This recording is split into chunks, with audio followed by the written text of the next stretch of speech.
Kayla called me out of the blue that Wednesday morning. Her tone was sweet, rehearsed, almost too pleasant. She said she and Brendan had a surprise for me. They wanted to take me on a little Mother's Day train ride through the countryside. A restored old locomotive with vintage cabins, soft music, and views of the cornfields outside Des Moines. I hadn't spent real time with them in months, just short visits, quick exchanges, polite smiles. I had grown used to being left out of things, holidays, birthdays, even Sunday dinners. But this call felt different. Kayla said Brendan thought it would be healing. That was the word she used, healing. I was quiet for a beat. Then I thanked her, not because I believed her, but because some part of me wanted to believe I was still part of something, still a mother, still wanted.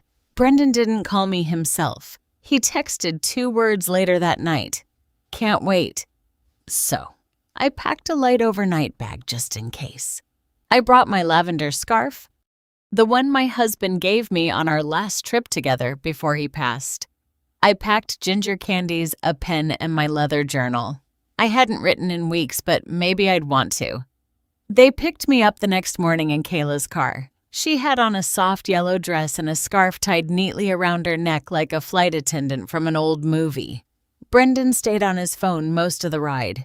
He didn't speak much, just nodded when I asked about work. His eyes looked tired. The train station was small, tucked behind a shuttered feed store. It smelled of old wood and distant rain. There were only a few other passengers, a couple with a toddler, a man in overalls reading a paperback. Kayla handed me a thermos of chamomile tea and told me they needed to check something with the ticket agent. She smiled, kissed my cheek, and walked off with Brendan toward the far end of the platform. I sat on the bench watching the tracks shimmer in the sun. I waited, then I waited longer. They didn't come back. That moment stretched. First 10 minutes, then 20. Then I stood, walked toward where they had disappeared, and found no one. Just a small, folded note taped under the bench. It said, "If she still has her mind, she'll find her way back." And just like that, everything changed. The paper felt thin in my hand, too light to carry the weight of what it said. I stood there on the platform, the words settling into my chest like stones. If she still has her mind, she'll find her way back. I read it once. Then again. My fingers tightened around it, but I didn't tear it. I folded it slowly like it was something sacred, not because it deserved reverence, but because it was proof. Proof that I hadn't imagined what they just did. The station was quiet, only the soft screech of the train pulling away. My eyes scanned the lot, hoping their car was still there. It wasn't gone.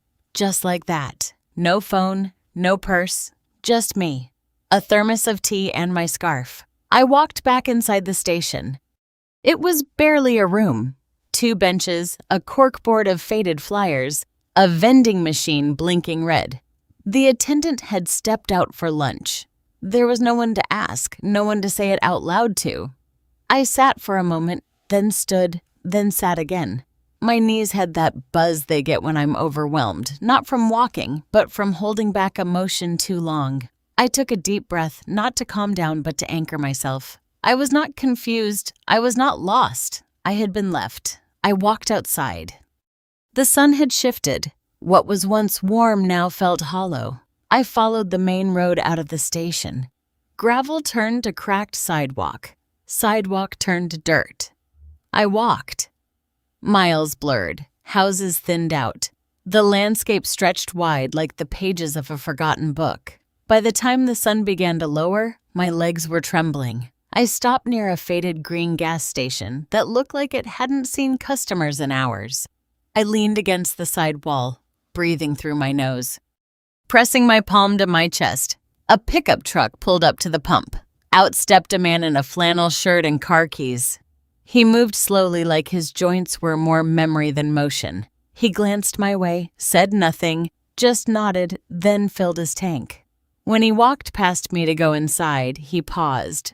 I could feel him watching me, but not out of pity, more like recognition. "You from around here?" he asked, his voice even. I didn't answer right away. I looked him in the eye and simply said, "I was left at the station." He nodded again. "I know the one. I used to work there before they cut hours. You need a ride somewhere."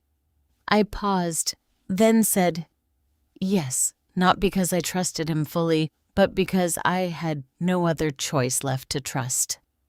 He opened the passenger door for me. I climbed in. He didn't ask questions, just turned on the engine and let the quiet fill the space between us. And for the first time since morning, I didn't feel invisible. I wasn't home yet. But I was no longer standing still. The truck moved steady along the narrow country road, the late afternoon light cutting long shadows across the dashboard.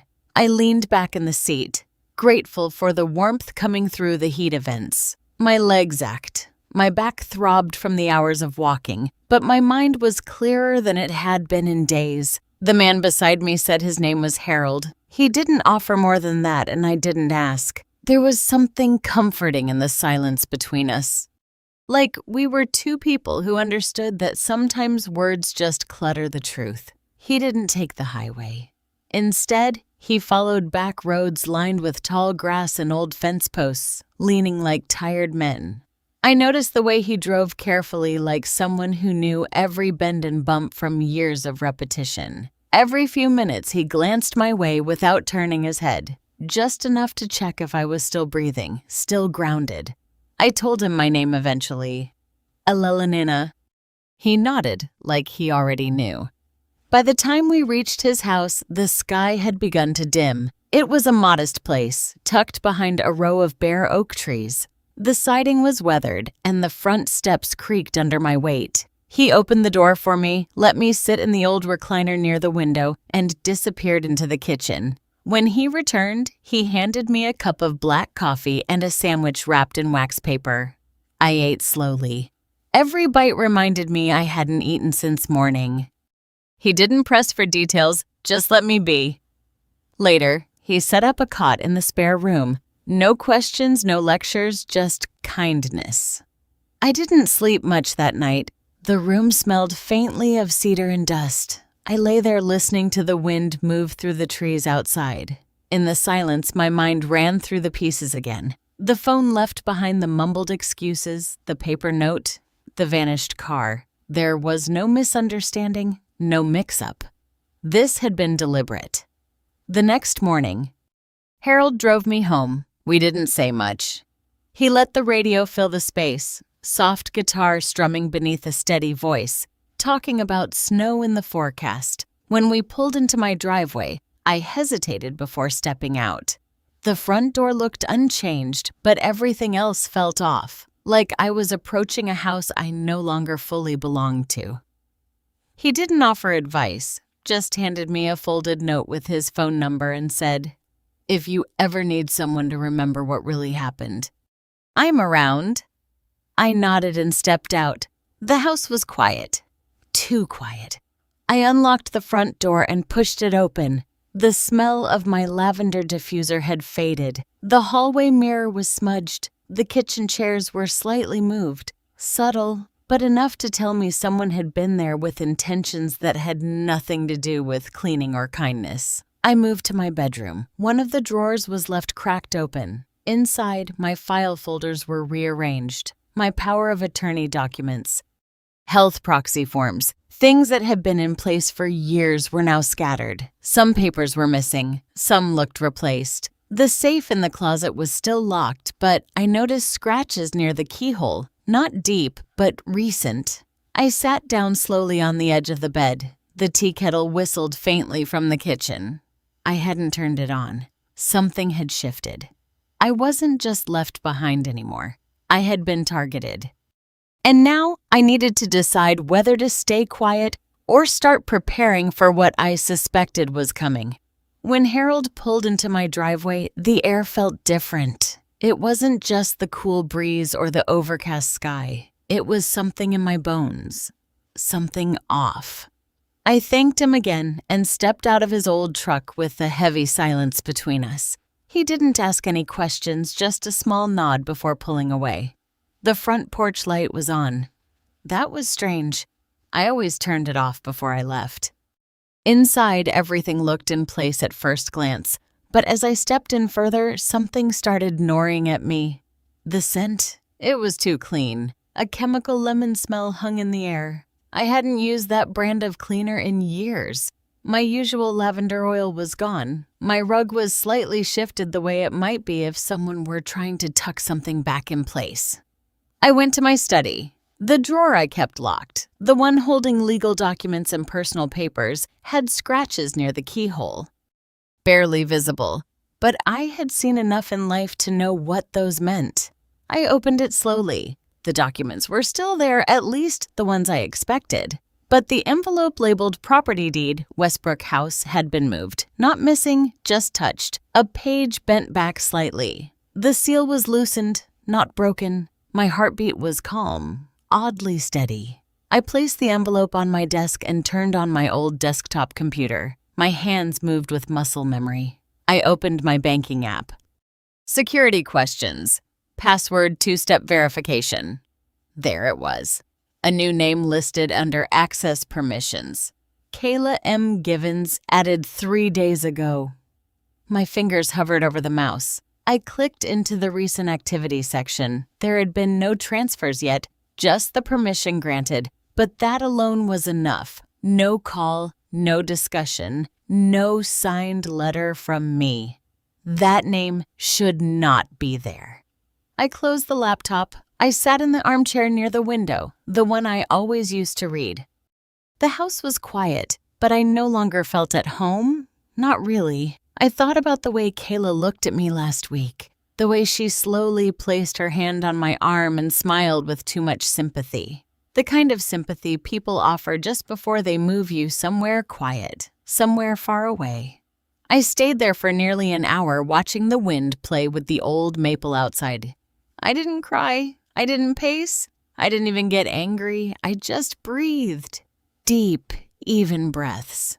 Then I stood, went to the hall closet and took down my old travel bag. I opened it slowly and placed inside a fresh notebook, a pen and the burner phone I bought last fall after Kayla mentioned switching me to a family plan. She thought I had thrown it away. I didn't. I zipped the bag and placed it under my bed. Tonight I would rest, but tomorrow I would begin. The next morning I rose early. The air was thick with a quiet tension like the sky before a storm. I made tea, sat in the same armchair by the window, and opened the fresh notebook I had placed in my travel bag the night before. Page 1, top corner. I wrote the date. Then I began, not with long sentences, just facts. Short, direct, calm. Front porch light was on upon arrival. Draw lock scratched. Envelope seal loosened. Bank account access changed. Kayla M. Given added. Each entry had its own line. Clean, unemotional, the way a nurse might chart a patient's vitals during a slow decline. An hour later, I tucked the notebook beneath a loose board in the hallway. I had used that hiding place before. No one knew it but me and Daniel years ago.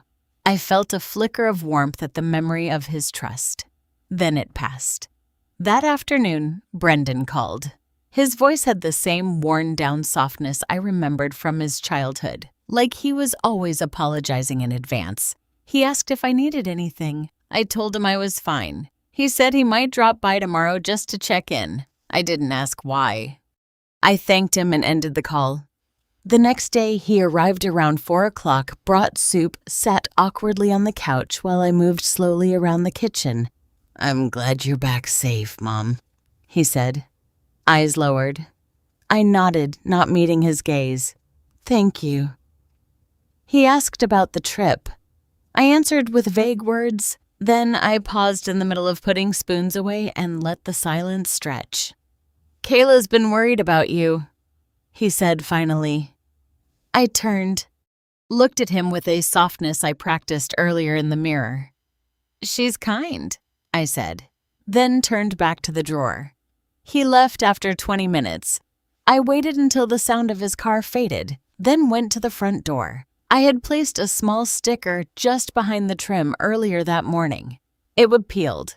Someone had checked the lock from outside. That night, Kayla came. She brought banana bread still warm. I missed our chats. She smiled. I returned the smile slowly. So did I. We sat in the kitchen, shared small talk. She asked if I had remembered to take my vitamins. I nodded. Then, while I got us more tea, I watched from the corner of my eye. Her gaze lingered near the hallway where the coat closet stood, the same closet with the shelf above where I used to keep my travel documents. I dropped a spoon intentionally. As I bent to pick it up, I saw her rise slightly step toward the hallway. She caught herself, laughed softly, and sat back down. Later that night, I opened the notebook again. Brendan visits soup. Eyes avoiding contact visit. Looked toward coat closet, distracted when alone.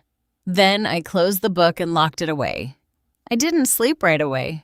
I sat on the bed, breathing slow, listening to the hum of the refrigerator down the hall. Every detail mattered now. Not because I was scared, but because I had finally decided I would not let this play run without a script. And this time I was writing it. The following morning, I opened the closet and pulled out my old tape recorder. It was dusty, the kind you had to press both record and play at the same time to get it to run. I tested it with a fresh battery. It still worked. The soft click and mechanical hum felt oddly comforting. I left it charging in the corner beneath a folded towel in the guest room, the room Kayla often went into when she said she needed to help me sort papers. She always offered. Always insisted she was helping. I had stopped believing that months ago. I moved more slowly those days, not from weakness, but from design. I let cups rattle slightly in my hands, let my thoughts pause in the middle of sentences. A furrowed brow here, a misplaced key there. Kayla noticed. "You've been a little forgetful lately, haven't you?" she said gently one afternoon while helping me refill the tea tin. I smiled faintly. "Have I?" She reached out, patted my hand. "We all do, Mom." That evening, I made another entry in my notebook. Kayla mentioned memory again, gently framed, tested reaction. I started keeping a small calendar near the fridge. I wrote in appointments that never happened, meetings with people I hadn't spoken to in years. I left notes for myself in odd places. Once, I stuck a reminder to turn off the stove in the bathroom mirror. Kayla saw it. 2 days later, she looked concerned, then composed. She took a photo of the note when she thought I wasn't looking. It was working. On Friday, I invited her over for tea. She arrived with a new planner for me, said it would help keep track of things. Inside was a pamphlet on support services for aging adults. I accepted it with a nod, then excused myself to the kitchen where the tape recorder was hidden beneath the stove drawer. Later, when I listened back, I heard her voice say, "Brendan and I just want her to be safe. Once we file, it's only temporary. We'll keep it quiet." File. What? I rewound the tape. Played it again. Her tone was patient but purposeful. They were preparing something. I copied the audio onto a USB, labeled it June Visit, hid it inside an old sewing tin, the same tin she had given me 2 years ago on Christmas. The irony was not lost on me. That night, I reread my entries. Patterns began to emerge. Each visit, each misplaced glance, each time Kayla helped me with the mail or sorted my files, it all added up to something larger than suspicion. I wrote 3 more pages. I wrote down Brendan's odd silences, the changes in tone, the way he watched me now. Not with affection, but with calculation. Then I turned off the lights and sat in the dark with only the sound of my own breath. I was no longer just reacting. I was preparing. Sunday afternoon, I invited Kayla for tea again. The sun poured through the curtains in the kitchen, warm and deceiving. I brewed chamomile, added a touch of lavender like she liked, and placed 2 ginger cookies on a porcelain plate I hadn't used in years.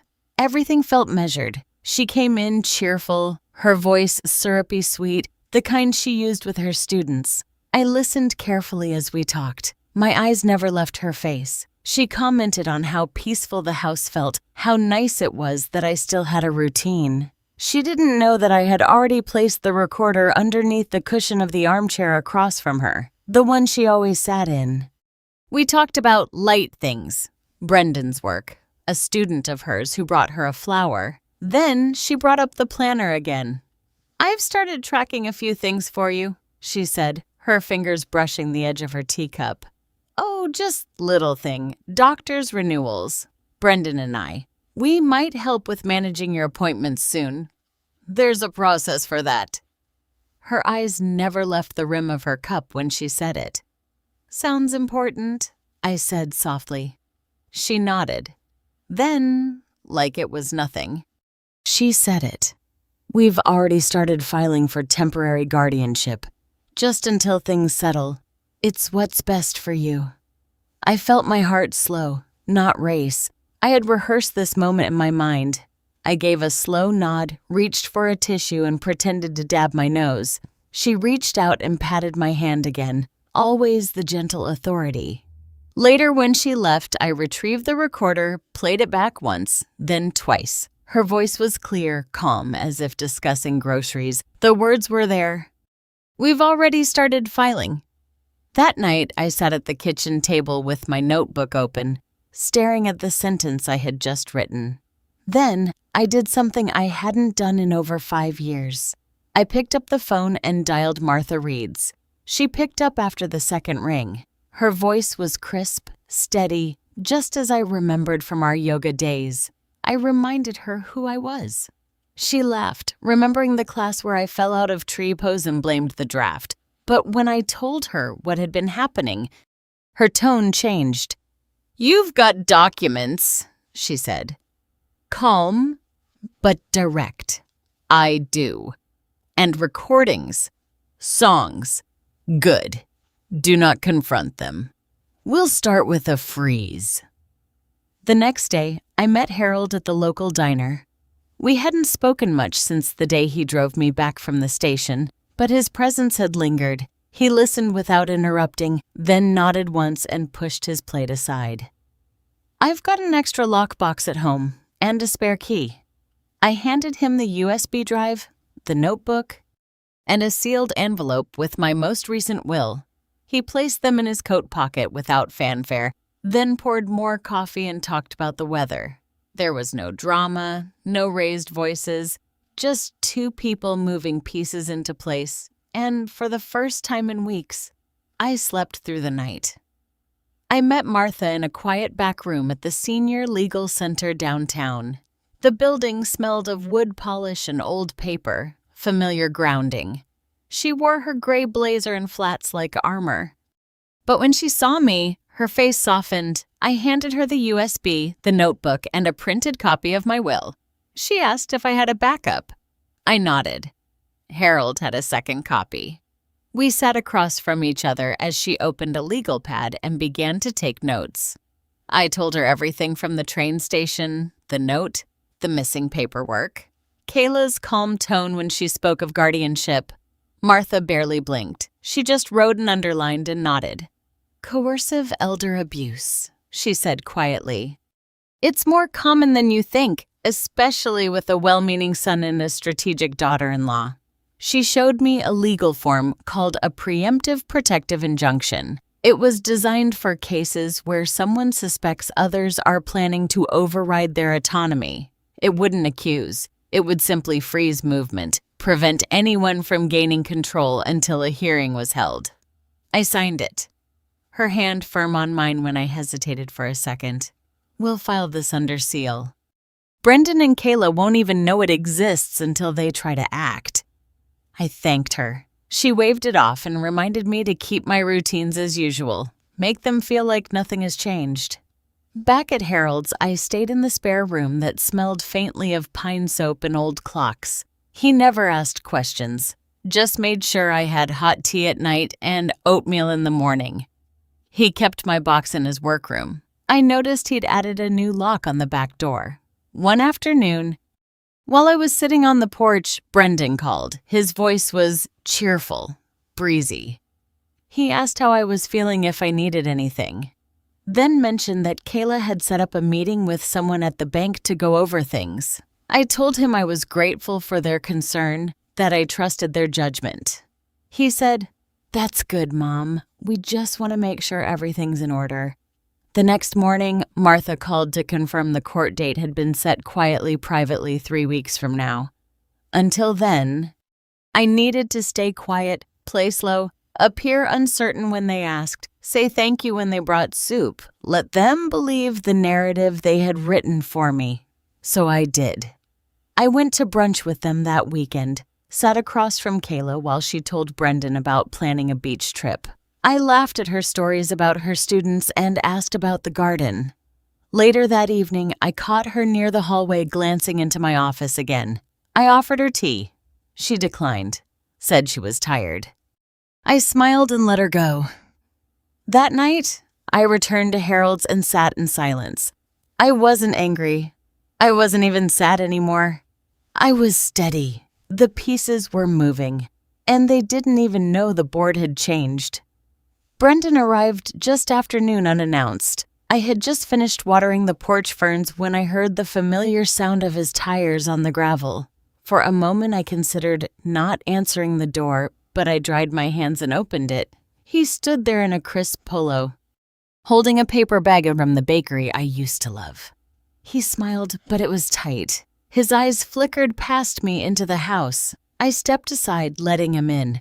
We sat in the sunroom where the light was soft and quiet. He started with small talk, how Harold was doing, if I had seen the hydrangeas starting to bloom. Then he leaned forward, elbows on his knees. He asked if I had been feeling forgetful lately. Said Kayla mentioned I'd misplaced my keys a few times. I told him I had once, but I found them right after. He nodded like that proved something. Then he asked if I remembered the passcode to my online banking. I looked at him for a long time before answering. I said I had written it down somewhere that I couldn't recall it off the top of my head. His expression didn't change, but he relaxed a little. He shifted topics again, mentioned that Kayla had been in contact with someone from the bank about simplifying things, just in case I ever needed help managing day-to-day bills. His tone was casual, but the words were rehearsed. I asked him if everything was all right on his end. He hesitated, then said work had been unstable, that the market was shifting, and he wasn't sure how long his current position would last. There it was, the crack. I nodded slowly, said I understood that these were difficult times. He smiled with a kind of grateful relief.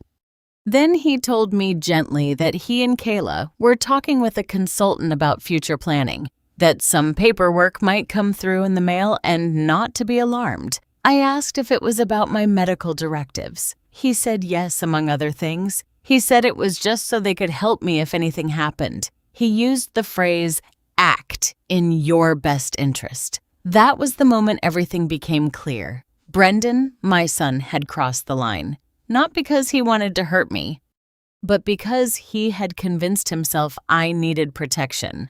Or maybe he had convinced himself that I wouldn't notice. After he left, I sat for a while in silence. I didn't cry. I didn't feel angry. What I felt was distance. A quiet, painful distance that had grown slowly over time, now finally complete. He wasn't visiting to check on me. He was measuring my capacity, calculating how soon they could move forward. Later that night, I texted Martha from Harold's phone. Told her we needed to accelerate the timeline because Brendan had stopped being confused. Now he was complicit, and that changed everything. The next morning, I was already packed before the sun rose. I didn't bring much, just one suitcase, my notebooks, a thumb drive, and a small canvas bag with my birth certificate, social security card, and the folder Martha had told me to safeguard. I left the rest. The house, the furniture. The porcelain, Kayla always hated. All of it stayed behind like an old shell I no longer needed. Harold picked me up just after 7. He didn't ask where we were going. He just nodded when I climbed into his truck and said the coffee was hot. We drove north past the county line into a quiet neighborhood where he had once lived with his late wife. His sister had kept the place for storage, and now it was mine, at least for a while. a small one-story house with faded curtains and creaky floors. But it was clean, safe, anonymous. The first thing I did after unlocking the door was place the notebook in the drawer beside the bed. I pressed the key into my palm before setting it in my purse. Then I sat down and called Martha. She had already prepared the court documents, a petition to freeze all legal changes related to my estate, an injunction against unauthorized guardianship petitions, a temporary block on Brendan and Kayla's access to any accounts or documents tied to my name. It sounded severe even to me, but then I remembered Brendan's face when he asked about my memory. I remembered Kayla's voice when she said I was just confused. I remembered the train station. Martha told me not to worry. The request would be filed quietly. There would be no hearing unless someone contested it. I gave her permission to file immediately. The rest of that day moved slowly. I walked through the small house learning its sounds. I lit a candle in the kitchen. I folded the blanket at the foot of the guest bed. I didn't cry. In the evening, Harold brought dinner in Tupperware. He said nothing about the plan, only handed me a spoon and poured tea into a chipped mug. We sat across from each other, the radio humming low. It felt like winter inside a snow globe, silent but full. Before he left, I gave him a second thumb drive. It contained every recording, every document, every page of notes I had compiled since the day they left me at that station. If anything happens to me, I told him this goes to Martha. He nodded, said he understood. That night, for the first time in months, I slept through the night. Not because I felt safe, but because I had stopped waiting for them to explain. Brendan and Kayla would move forward soon. I was sure of it. But so would I. And this time, I wouldn't be the one caught off guard. The bank manager recognized Kayla right away. Brendan walked in behind her, calm and polished in his pressed shirt. His expression unreadable. They had made an appointment under my name. The plan I would learn later was simple. Brendan would say I was having trouble managing my affairs. Kayla would present a letter suggesting temporary guardianship, citing mental confusion and emotional distress. It wasn't a formal court order, but it was dressed up to sound close enough. What they didn't know was that Martha had already sent a certified letter to the same bank 3 days prior. It included a court injunction, a list of protected assets, and a formal notice that any attempt to alter, transfer, or access my accounts without my physical presence would be considered unlawful. So, when Kayla asked to speak with the manager about accessing the joint account, she was met with a calm but firm response. The manager tapped the screen, looked up, and said the account had been temporarily frozen due to a legal notice from the primary account holder. Kayla smiled tightly. She tried to steer the conversation, hinting at family confusion at my supposed cognitive decline and the need for smooth transitions. But the manager didn't budge. He stated clearly that a court had issued protective measures and that until further notice, no changes would be permitted without my explicit in-person consent. Brendan stayed quiet, his jaw tense. Kayla pressed further, her voice rising ever so slightly. She even pulled out the letter they had prepared, placing it on the desk as if it were some kind of official decree. The manager only shook his head. There was nothing he could do. Security was called when Kayla refused to leave. Brendan muttered something about a misunderstanding. He tried to salvage the moment, but the damage had already been done. Their plan had failed before it even started. Back at Harold's house, I sat by the window as Martha texted me the update. They tried, she wrote, but the account is sealed tight. You're safe. I didn't smile, not because I wasn't relieved, but because I finally understood something deeper than fear. They hadn't just tried to take money. They had tried to erase the boundary between love and control, between concern and conquest, between family and manipulation. And now they had run into the one thing they didn't expect: silence backed by law. I didn't tell them I moved out. I left the house early in the morning before the light changed the shape of the porch. I carried only a single bag. Harold drove me quietly and we didn't speak much, The silence felt clean, like a space where something had finally ended. Before I left, I slipped one envelope under the front door. Inside, I placed 3 things. The first was a printed copy of the audio recording, Kayla's voice, clear and cold, discussing temporary guardianship, like she was planning a grocery list. The second was a letter in my handwriting. Not bitter, just a quiet telling of what I saw, of what I heard, and of what I chose. I wrote, "The moment you decided I couldn't make decisions, I made one." And the third was a single page from my old yoga journal. It had a quote I underlined years ago.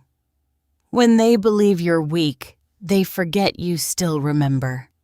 I left that as my final word.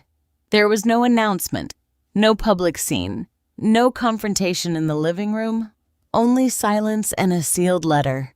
At Harold's place, I started building small routines again. I led quiet breathing sessions for 2 women from the nearby church. I kept the windows open. The air smelled different here, lighter. Martha sent word that the court approved a full block on any financial movement from my old accounts. She said I could now begin the process of reassigning everything to my name alone again. But I told her no. Instead, I directed everything into a new foundation, a quiet one for women over 60 who needed help reclaiming control of their money, their voice, their breath. I didn't need revenge. I needed peace. And peace came not with an apology, but with the decision to no longer wait for one. If you've ever felt like your silence was mistaken for weakness, or if someone close tried to erase your power behind a smile, then I hope this story reminded you that dignity doesn't always shout. Sometimes it just leaves the door gently and never returns. If this story touched something in you, I'd love to hear from you. Share your thoughts, your stories, or just a quiet word. You're not alone.